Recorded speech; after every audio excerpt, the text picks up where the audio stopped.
오늘 우리가 함께 나눌 말씀은 학개서 1장 2절부터 9절까지 말씀 교독하시겠습니다. 만군의 여호와가 이같이 말하여 이르노라. 이 백성이 말하기를 여호와의 전을 건축할 시기가 이르지 아니하였다 하느니라. 이 성전이 황폐하였거늘 너희가 이때에 판벽한 집에 거주하는 것이 옳으냐?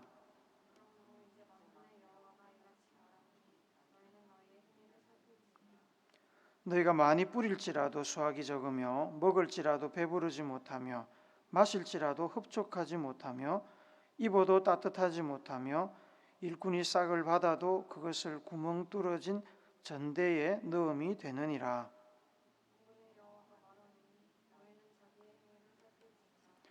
너희는 산에 올라가서 나무를 가져다가 성전을 건축하라. 그리하면 내가 그것으로 말미암아 기뻐하고 또 영광을 얻으리라. 여호와가 말하였느니라.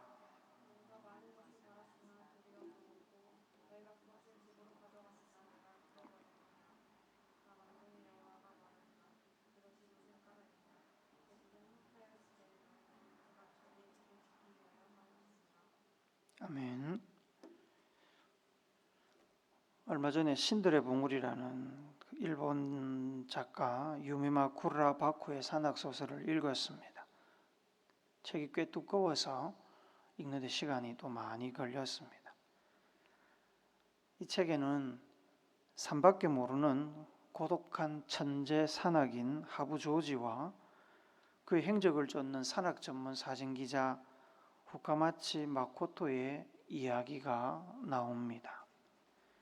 하부 조지는 7년의 준비 기간을 가진 뒤에 해발 8,848m의 에베레스트 산을 정복하고자 도전했습니다. 그냥 도전이 아니고 누구도 성공한 적이 없는 남서벽 루트를 통해서 단독으로 겨울에 산소통도 없이 등반에 올랐습니다. 등반에 오르면서 자신의 굳은 결의를 이렇게 고백했습니다. 잘 들어, 쉬지 마. 쉬면 죽는 거야. 살아있는 한 쉬지 마. 다리가 안 움직이면 손으로 걸어. 손가락이 안 움직이면 이빨로 눈을 씹으며 걸어. 이빨도 안 되면 눈으로 걸어. 눈으로 노려보며 걸어. 이것도 저것도 다 안 되면 정말로 아무것도 할 수 없게 되면, 정말로 안 된다면, 있는 힘을 다 했는데 이제 안 된다면, 정말로 더 이상 움직일 수 없게 된다면 상상해. 온 마음을 다해 상상해.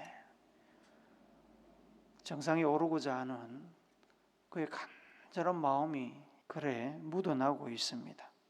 일을 하고 돈을 버는 이유, 숨을 쉬는 이유가 오로지 산에 오르기 위함이었던, 사람이 사는 땅보다 산이 더 평안했던 하부 조지는 결국 산에서 자신의 모든 것을 쏟아붓고 생을 마감합니다. 그런 하부 조지의 열정이 그를 뒤따라가는 후카마치 기자에게도 전염이 되었습니다. 그리고 비록 소설가의 상상에서 나온 작중 인물이지만 그 소설을 읽는 저에게도 그의 치열한 삶에 대한 도전과 열정이 전이되는 것을 느꼈습니다. 그 열정을 느끼며 저는 저의 모습을 점검했습니다. 산보다 더 크신 하나님, 산을 빚으신 하나님을 따라가며 진리를 이야기하는 목사의 열정이 산을 사랑하는 하부 조지의 열정보다 못하다는 것을 쓰라린 마음으로 인정하지 않을 수가 없었습니다. 여러분은 지금 어떤 일에 여러분의 열정을 쏟고 계십니까? 여러분이 열정을 쏟고 있는 그 일이 아마 지금 여러분이 귀하게 여기고 중요하게 여기는 일일 것이라고 생각이 됩니다. 만약에 자기 삶에 별로 중요하게 생각하지도 않는 일에 귀한 시간과 열정을 쏟고 있다면 다시 생각해 봐야 됩니다. 우리에게 주어진 인생은 단 한 번밖에 주어지지 않는 일생, 유일생입니다. 유일하게 한 번 주어진 생입니다. 두 번도 주어지지 않습니다. 한 번밖에 주어지지 않는 인생을 중요하게 생각하지도 않는 일에 투자하는 것은 심각한 사안입니다. 그 일이 나는 중요하지 않아도 누군가에게는 중요한 일이라서 그 누군가를 위한 헌신이나 섬김이라면 괜찮습니다. 그러한 섬김과 헌신은 일 자체로서 가치가 있습니다. 하지만 그런 섬김과 헌신도 아니고 스스로 중요하게 생각하지도 않는 일에 시간과 열정을 쏟고 있다면 그것은 우리는 낭비라고 부릅니다. 시간 낭비, 열정 낭비, 인생 낭비입니다. 저희 가정에 지난달에 가스비 폭탄을 맞았습니다. 작년 동월에 비해서 가스비가 2배가 나왔습니다. 저희 집 가스 사용의 대부분은 난방비입니다. 러시아 우크라이나 전쟁의 여파로 전반적인 에너지 원료값의 상승이 있었습니다. 뉴스를 보면 전국에서 전기료, 가스비 인상으로 인해서 힘들어하는 국민들이 많이 있습니다. 어쩔 수 없는 상황이죠. 오를 수 있는 상황이라서 이해가 됩니다. 저희 집의 경우 써야 할 곳에 가스를 사용했기 때문에 생각보다 많이 나왔지만 분하거나 억울하지 않습니다. 그런데 아까울 때는 가끔 있습니다. 불필요하게 전기나 가스를 낭비할 때지요. 출근하면서 집을 비울 때 실내 온도를 낮추는 것을 잊어버려서 하루 종일 보일러가 돌았다면 얼마나 가스가 많이 사용됐겠습니까? 냉장고 문이 살짝 열려 있어서 내용물이 녹고 냉장고가 그 온도를 낮추기 위해서 계속 하루 종일 돌았다면 전기를 얼마나 많이 썼겠습니까? 그럴 때 참 아깝습니다. 속이 쓰립니다. 온수 온도를 너무 높여 놓아서 보일러를 많이 돌게 해놓고 정작 뜨거운 물을 쓸 때는 찬물을 섞었으면 얼마나 아깝습니까? 낭비지요. 그런데 여러분, 우리 인생에 우리의 열정을 낭비하는 일은 전기나 가스 낭비하는 것보다 더 아까운 일입니다. 시간이나 인생, 열정을 낭비한다고 직접적으로 돈이 나가지는 않습니다. 당장에 내 지갑에서 뭔가 빠져나가지는 않습니다.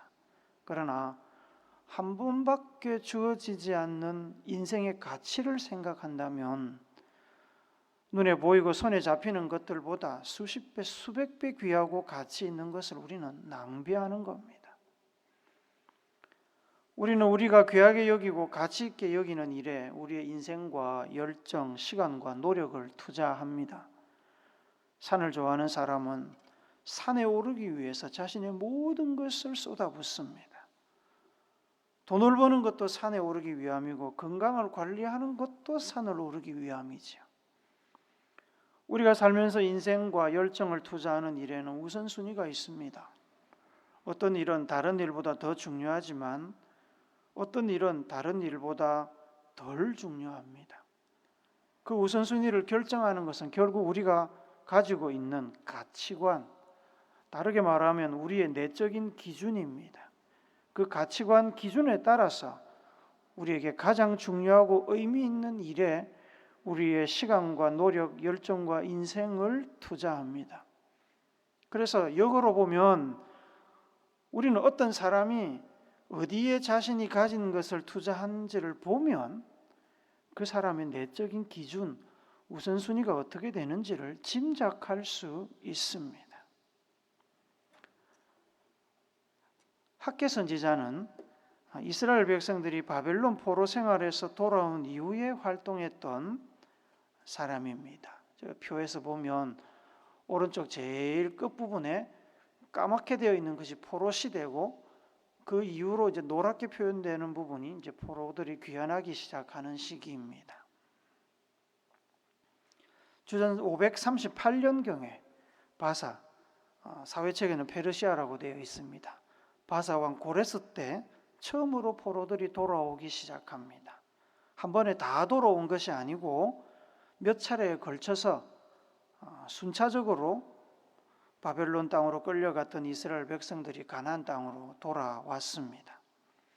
그리고 귀환 직후에 주전 536년경부터 이스라엘 백성들은 유다 총독 스룹바벨과 대제사장 여호수아를 중심으로 무너졌던 하나님의 성전을 재건하기 시작합니다.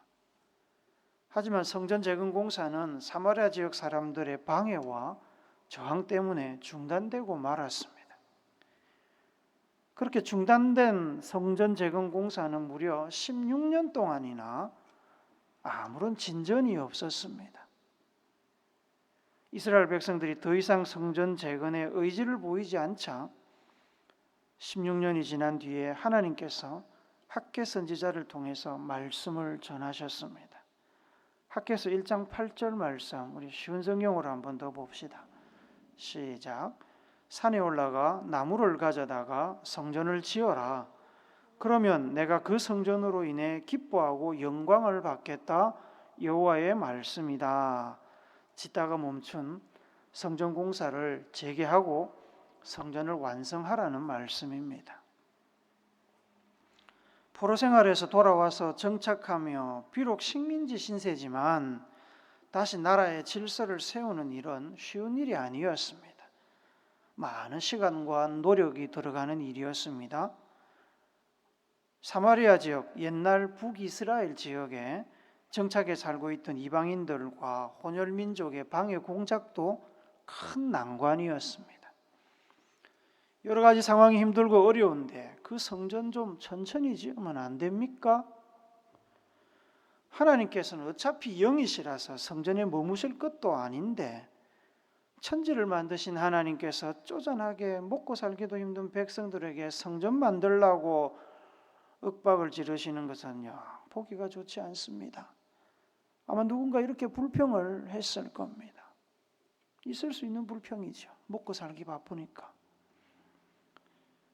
애굽에서 나온 이후로 하나님께서는 간단한 이동식 성막을 만든 것을 이야기하신 적은 있지만 성전 만들라고 이야기하신 적은 없었습니다. 다윗과 솔로몬이 하나님을 사랑하는 마음으로 자발적으로 성전을 만들었습니다. 하나님께서는 그들의 믿음과 열정과 사랑을 보시고 기뻐하셨고 예루살렘 성전을 하나님의 집으로 삼고 거기에 거하시겠다고 약속하셨습니다. 언제든지 백성들이 하나님을 찾으면 만나 주시는 집으로 삼으신 겁니다. 그 성전은 하나님의 집이요 이스라엘의 민족적 상징이자 믿음의 본거지가 되었습니다. 하나님께서 이스라엘 땅에 돌아온 백성들에게 무너진 성전을 재건하라고 말씀하신 것은 성전 건물에 욕심이 나서가 아닙니다. 눈에 보이는 성전을 다시 세움으로써 하나님께 관심을 가지고 신앙을 회복하라는 뜻이었습니다. 이스라엘 백성들의 패망이 하나님에 대한 불신앙과 배반 때문이었기 때문에 성전을 다시 세우며 하나님께로 마음을 돌이키고 신앙을 회복하면 과거 그들이 부흥하고 잘 살았던 때 그때의 그 복을 다시 주시겠다는 하나님의 의도였습니다. 그런 하나님의 바람을 모르고 이스라엘 백성들은 하나님의 성전 재건 사업을 16년이나 멈추고 있었던 겁니다. 단지 멈추고 있었던 것이 아닙니다. 학개서 1장 4절 9절 말씀 하반절만 우리 같이 읽어봅시다. 시작. 성전이 아직도 폐허로 남아있는데 너희가 그렇게 멋진 집에서 사는 것이 옳으냐? 나 만군의 여호와가 말하노라. 이것이 무슨 까닭이냐? 내 집은 황폐하였으되 너희는 각각 자기의 집을 짓기 위하여 빨랐음이라. 쉬운 성경이었습니다. 여러 가지 어려운 상황 때문에 성전 재건을 미루고 있었는데 정작 본인들 집은 멋지게 잘 지어놓고 살았습니다. 자신들 먹고 사는 일에는 열심을 내어서 정착하고 있었다는 이야기입니다. 그러면서 하나님의 집은 뒷짐지고 있었던 겁니다. 성전 재건에 관해 누가 이야기를 꺼내면 이렇게 말했습니다. 1장 2절 말씀입니다. 만군의 여호와가 이같이 이르노라. 이 백성이 말하기를 여호와의 전을 건축할 시기가 이르지 아니하였다 하느니라. 누가 무슨 기준으로 정했는지는 모르지만 아직은 때가 아니야. 아직은 성전 지을 때가 아니야 라고 이야기하면서 성전을 회복하는 것, 재건하는 것을 뒤로 미루고 있었다는 이야기입니다. 하나님께서 서운하셨습니다. 과거에도 하나님을 배반하고 불순종해서 나라를 잃고 포로 생활하는 고통을 겪었는데 여전히 이스라엘 백성들은 하나님을 귀하게 여기지 않고 있었습니다. 자신들 먹고 사는 것이 먼저였습니다. 그래서 하나님께서 학개 선지자를 통해 따지셨습니다. 오늘 읽었던 본문 5절 7절 다시 읽어봅시다. 시작. 그러므로 이제 만군의 여호와가 이같이 말하노니 너희는 너희의 행위를 살필지니라. 만군의 여호와가 말하노니 너희는 자기의 행위를 살필지니라. 하나님의 성전이나 하나님과의 관계 회복은 뒷전이고 자기 집만 멋지게 지어 살면 모든 것이 끝인지 과연 행복한지 지난 16년간의 삶을 다시 한번 생각해 보라고 지금 요구하고 계시는 겁니다. 백성들이 먹고 사는 일에 바빠 계속 하나님의 성전을 외면하자 복의 근원이신 하나님께서 서운한 마음에 어떻게 하셨는지 아십니까? 학개서 1장 6절과 9절 상반절 말씀 같이 읽습니다. 시작. 너희가 심기는 많이 심었으나 거두기는 적게 거두었다. 먹어도 배부르지 않으며 마셔도 여전히 목마르며 옷을 입어도 따뜻하지 않으며 돈을 벌어도 마치 구멍난 주머니에 넣는 것처럼 모두 잃어버리고 만다. 너희가 많은 것을 팔았으나 도리어 적었고 너희가 그것을 집으로 가져갔으나 내가 풀어버렸느니라. 열심히 해도 소득이 없게 하셨답니다. 구멍 뚫린 주머니에 돈을 넣는 것처럼 그렇게 살게 했다는 겁니다. 밑빠진 독에 물 붓기였다는 겁니다. 이렇게 경고를 해도 깨닫지 못하니까 엎드려 절박이지만 선지자 학개를 통해서 성전을 재건하라고 하나님이 지금 말씀하시는 겁니다. 하나님께서 지금 학개 선지자를 통해서 뭘 보여주시는지 아시겠습니까? 하나님께서 왜 이스라엘 백성들과 지도자들에게 너희의 행위를 살피라고 말씀하시는지 아시겠습니까? 포로 생활을 마치고 돌아온 이스라엘 백성들이 여전히 하나님의 바람과 뜻을 헤아리지 못하고 있었기 때문입니다.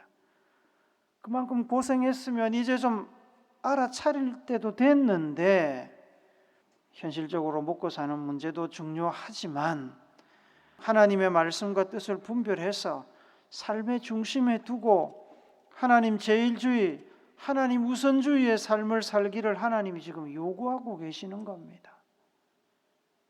그런 마음으로 살았다면 무너진 하나님의 성전을 그대로 내버려 두지 않았을 겁니다. 하나님을 마음의 중심에 두고 하나님의 뜻을 이루려는 삶을 살았다면 어떻게 하나님의 집이 그 모양 그 꼴인데 16년 동안 방치할 수 있었겠습니까?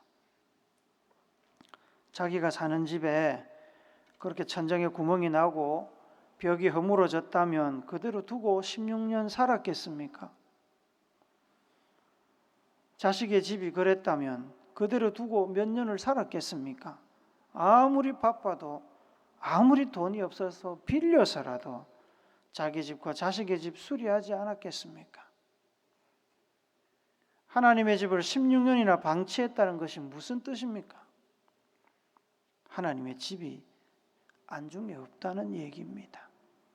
하나님과의 관계 따위 삶에 크게 필요를 느끼지 못했다는 이야기입니다. 하나님이 눈에 보이지 않았다는 얘기입니다. 하나님의 마음과 바람, 신앙생활은 먹고 사는 문제 앞에서 아무것도 아니었다는 이야기입니다.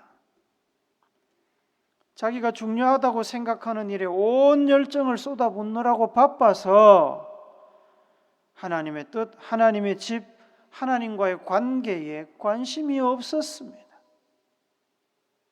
우선순위가 항상 뒤로 밀려 있는 겁니다. 좀 여유 생기면, 좀 정착하면 그때 성전 짓지요. 딱 그렇게 생각하고 있었던 겁니다. 그런데 여러분 살아봐서 알겠지만 여유로운 때 이제 뭐 다른 일 좀 할 수 있겠다 싶은 때가 옵니까? 잘 안 옵니다. 인생은 끊임없이 여러 가지 문제들이 발생하고 눈에 보이는 것, 하고 싶은 것들이 끊임없이 일어납니다. 한 70쯤 되면은 여유가 있을까요? 70 되면 이재용 목사 길거리에서 폐지 죽고 있을지도 모릅니다. 먹고 살기 바빠서. 하나님을 사랑했던, 하나님을 사모했던 사람들은 어떻게 살았는지 아십니까? 시편 119편 139절을 우리 같이 읽어봅시다. 시작. 내 원수들이 주님의 말씀을 잊어버리니 내 열정이 나를 불사릅니다. 사람들이 하나님의 말씀을 잊고 사는 것을 보니까 하나님을 사랑하는 이 시인이 가슴에 불이 났습니다. 저렇게 살아서는 안 되는데, 저렇게 하나님을 무시해서는 안 되는데, 복의 근원이신 하나님을 무시하고 무슨 큰 복을 누리겠다고 저렇게 살고 있는지 속에 불이 났다는 얘기입니다. 지금 시편 84편 2절 말씀도 같이 읽어봅시다. 시작. 내 영혼이 여호와의 궁정을 사모하여 쇠약하며 내 마음과 육체가 살아계시는 하나님을 부르짖나이다. 시인은 하나님이 항상 계신 그 하나님의 집, 성전이 얼마나 보고 싶고 사모했던지 상사병이 날 지경이었습니다. 쇠약하며 너무 사모하다 보니까 몸이 쇠약해지는 겁니다. 그걸 상사병이라고 그럽니다. 내 마음과 육체가 하나님을 부르짖습니다. 입으로 부르짖는 게 아니고 마음과 육체가 하나님을 부르짖습니다. 이런 사람이 학개 선지자 시대에 살았다면 절대로 무너진 성전을 그대로 방치하고 있지는 않았을 겁니다. 예수님을 전심으로 사랑해서 온 삶을 드렸던 사도 바울의 열정도 함께 봅시다. 로마서 14장 8절입니다. 시작. 우리가 살아도 주를 위하여 살고 죽어도 주를 위하여 죽나니 그러므로 사나 죽으나 우리가 주의 것이로다. 내 목숨이 내 것이 아니라고. 내 목숨이 주님 거니까 주님이 원하시면 사는 것도 좋고 죽는 것도 괜찮다고. 얼마나 간절하게 살았는지 모릅니다. 그런 사도 바울의 하나님을 향한 마음은 성도들을 향해서 그대로 드러났습니다. 데살로니가전서 2장 8절 말씀도 같이 봅니다. 읽읍시다. 시작. 우리가 이같이 너희를 사모하여 하나님의 복음뿐 아니라 우리의 목숨까지도 너희에게 주기를 기뻐함은 너희가 우리의 사랑하는 자 됨이라. 여러분, 바울 시대의 성전은 곧 지역별로 흩어져 있는 교회입니다. 그래서 그는 교회와 성도들을 세우기 위해서 생명을 내놓고 필사의 노력을 다했습니다. 내가 너희에게 하나님의 복음만 전하는 게 아니라 필요하다면 내 목숨도 줄 준비가 되어 있다고 지금 사도 바울이 고백하는 겁니다. 만약에 사도 바울이 학개 선지자 시대에 살았다면 그는 아마 온 나라를 들쑤시고 다니면서 성전을 재건하자고 백성들을 설득했을 겁니다. 그러고도 남을 사람이죠. 예수를 만나기 전에 예수를 죽기 위해서 아무도 부탁하지도 않았는데 도시락 싸들고 다니면서 예수 믿는 사람들을 박해했던 사람입니다. 예수 만나고 나니까 예수를 위해서 목숨을 거는 사람입니다. 그런 사람이 성전 무너진 것을 보고 그대로 뒀겠습니까? 절대로 그러지 않을 겁니다.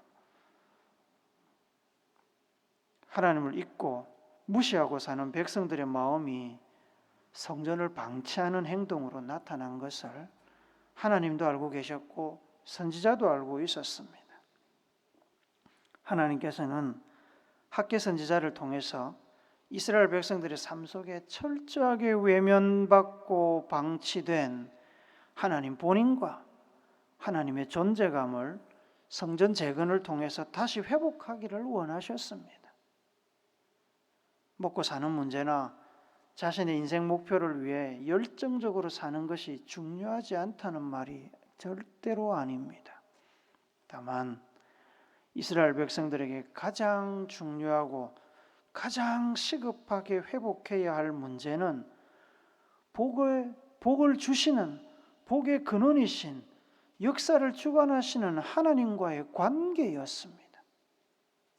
가장 중요한 걸 제껴놓고 다른 데 에너지를 쏟고 있었습니다. 하나님과의 관계가 회복되면 이스라엘의 국가적인 상황도 백성들 개개인의 삶의 상황도 회복될 수 있는데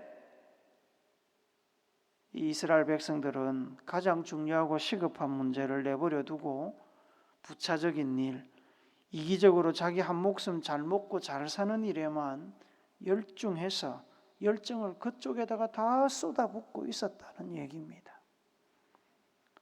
사랑하는 우리 성도 여러분, 예수님께서는 율법 중에 최고의 율법이 뭐라고 하셨습니까? 마태복음 22장 37절 말씀 읽어봅시다. 시작.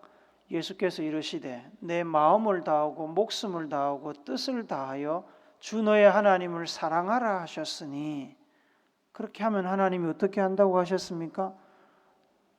마태복음 6장 33절에 보면 너희는 먼저 그의 나라와 의를 구하라. 그리하면 나머지 것 내가 다 알아서 챙겨줄게. 걱정하지 말고 너희는 내가 하는 일, 내가 하고자 하는 일부터 챙겨라고 이야기하셨습니다. 하나님을 전심으로 사랑하면 하나님께 온 마음이 다 가는 겁니다. 전심으로 사랑하는데 마음이 안 간다? 그건 뭐 심각한 문제가 있는 겁니다. 사랑에 빠진 사람이 다른 사람의 눈에 들어온다면 그건 사랑이 아니지요. 하나님을 사랑하면 온 마음이 하나님께로 가고 하나님의 말씀과 뜻을 이루는 일이 삶의 최우선순위가 됩니다. 그러면 그렇게 마음이 가는 대로 행동하게 되어 있습니다. 어제 만났는데 오늘 또 만나고 싶고, 오늘 만났는데 내일 또 만나고 싶고, 계속 만나고 싶고 보고 싶고 같이 있고 싶고, 그렇게 행동이 나오는 겁니다. 마음이 거기에 가 있으면.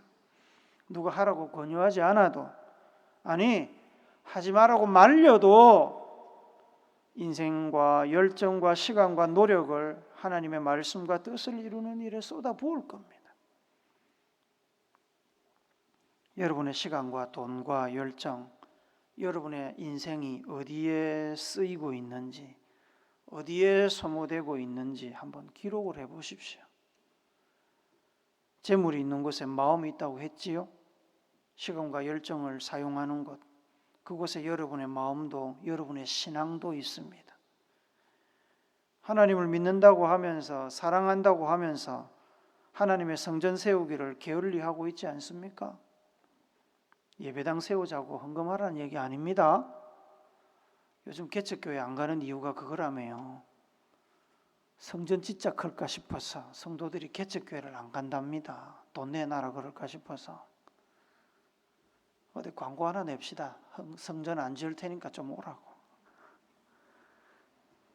필요하면 뭐 성전도 지어야 되겠지만, 지금 말씀드리는 것은 눈에 보이지 않는 마음의 성전, 마음속에 있는 교회, 여러분의 신앙을 바로 세우는 일에 여러분의 삶과 열정을 더 많이 투자하라는 겁니다. 성전이 아직도 폐허로 남아있는데 너희가 그렇게 멋진 집에 사는 것이 옳으냐? 학개 선지자의 이 질문을 여러분 삶에 한번 던져보시기 바랍니다. 하나님의 나라와 뜻을 위해서 자기의 삶을 더 열정적으로 투자하는 여러분과 제가 되기를 삶의 본이 되신 예수님의 이름으로 축복합니다. 아멘.